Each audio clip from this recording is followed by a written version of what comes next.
Just so everyone knows, the FBI are the ones telling me I don't remember. This never came from me. If they are somehow correct, I will turn myself in. I will take responsibility without a fight, without running, and without hiding. Again, I don't believe it's true, but if it is, I will turn myself in. Hello friends, welcome back to my channel.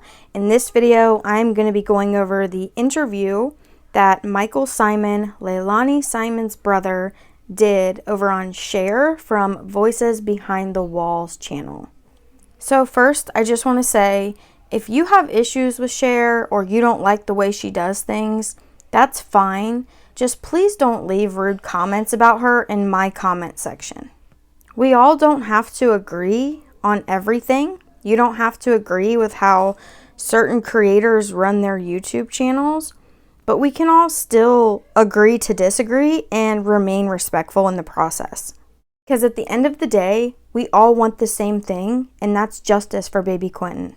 So I noticed that there was lots of confusion about who Michael was, about him being someone named Corey instead of Michael. So I put together a family tree video, and this is in that video. So Michael's name is either Michael Corey Simon or Corey Michael Simon. They are the same person. Michael and Leilani have the same father, but different mothers. And that is why he says Billy Joe is his stepmother. So during this interview with Michael, someone asked how Cher validated and verified the family members' identities. And Cher has stated that she has spoken with family members on the phone, video chatted with family members on the phone, as well as they have sent her videos. And then Michael did show his face right here on her video. I will link this full live stream down in the description below if you'd like to watch the whole thing for yourself. During this live stream, people are asking questions and Michael is answering, and Leilani is actually there watching as well. So although we're hearing Michael responding, you can actually hear Leilani in the background a few times, and she's answering the questions as well. Now, we've heard that Leilani and Danny both took polygraph tests, but we do not know for sure the results of those polygraph tests. Michael was asked if Leilani passed her polygraph test, but responded that he cannot disclose because of the FBI investigation.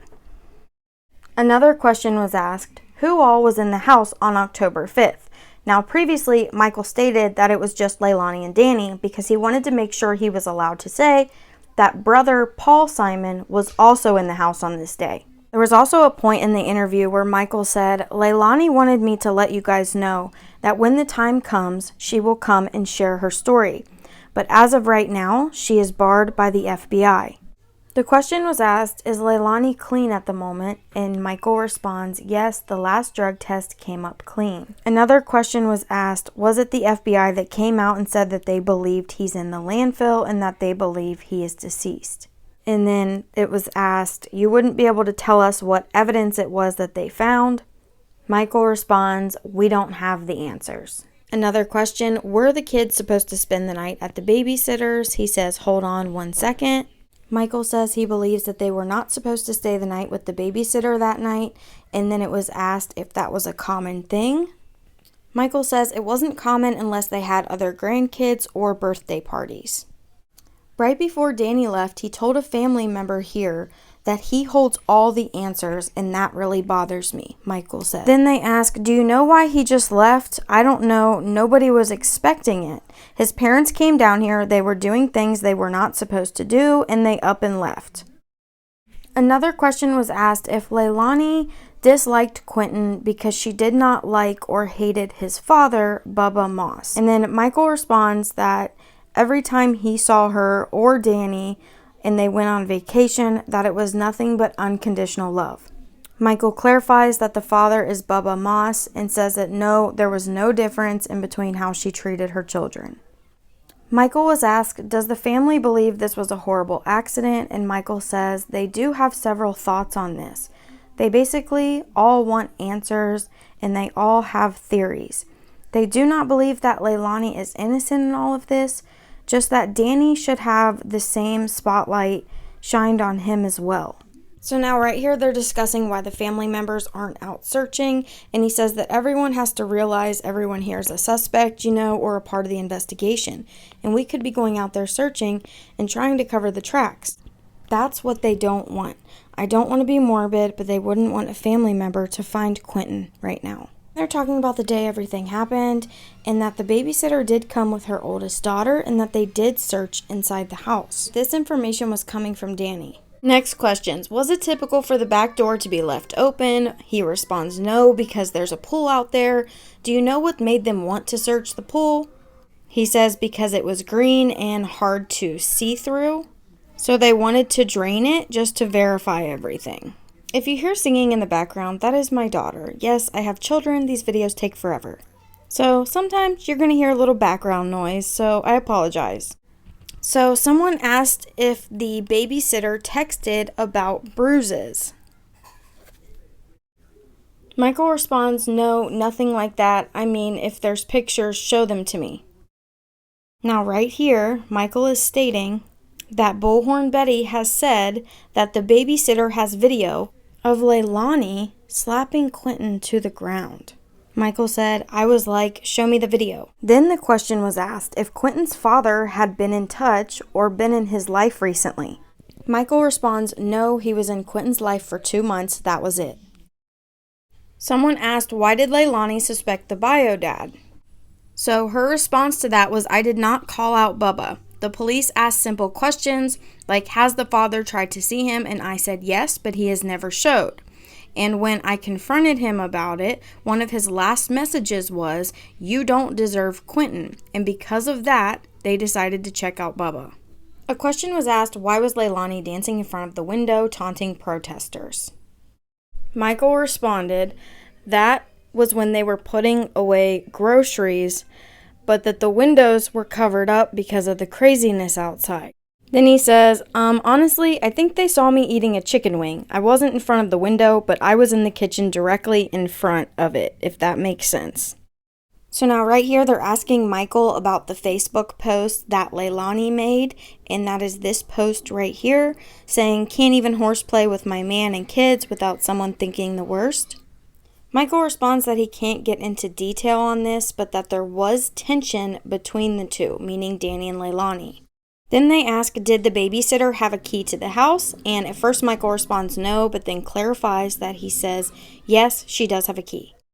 A question was asked where Quinton's pack and play was located in the house, and he says in the same room Leilani slept in. Criminality came on and asked some really good questions, so go over and subscribe to her channel as well. I'm sure she has videos posted. So a question was asked about what time the back door was left open, 2:40 a.m. to 5:44 a.m., and the one who reported that was their brother, Joe Swain. He has access to the ADT system that's here, but the camera that was actually up should have been activated by the back door was actually not working at the time, is because there was construction going on at the shed in the backyard.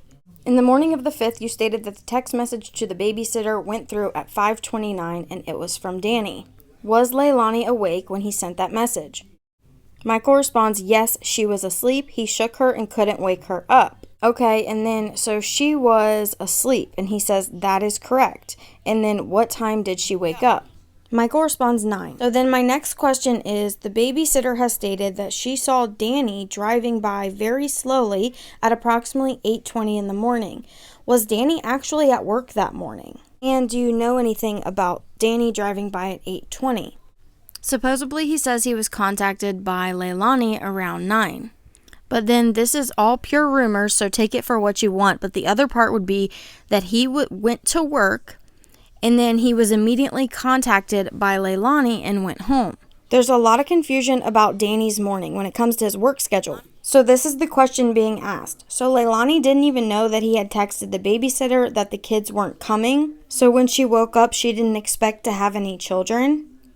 So now this is him responding to that. Leilani did not expect to wake up and have the children, but she did call the babysitter because sometimes she comes. So sometimes she comes and just takes Quinton. Then the question is asked, do we know what time Leilani called the babysitter? And then he says, I'm sorry because there's protesters outside honking horns. So she says that was between 9:13 and 9:17, and it was from Danny's cell phone. So the next question that was asked here was, what time was the last time Leilani saw Quinton and he was okay? He responds, before she laid down and went to bed around 1:45 in the morning, and he was in his pack and play sleeping. Alright guys, so there you have it. That concludes the most important information that came out of the video that Michael did over on Share Voices Behind the Walls channel. Thank you guys so much for watching. Please do me a favor, like this video, subscribe, comment down below, and turn on the bell icon to get notifications for when I post.